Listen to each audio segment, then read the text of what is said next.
Kasi ano siya very affordable. Mhm. Tapos maganda yung lot. Tapos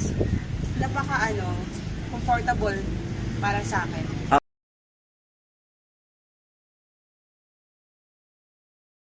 Dito, gusto ko siya kasi napakalinis. Mhm.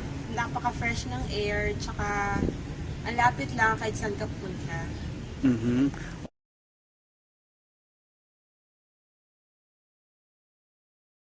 Napaka-well accommodated dito. Tapos, very well informed sila magbigay ng mga information about dito. Tsaka,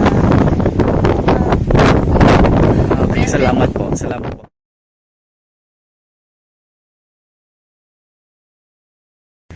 advice ko lang sa kanila, piliin nila yung Lancaster. Kasi napakamura, tapos napakaganda.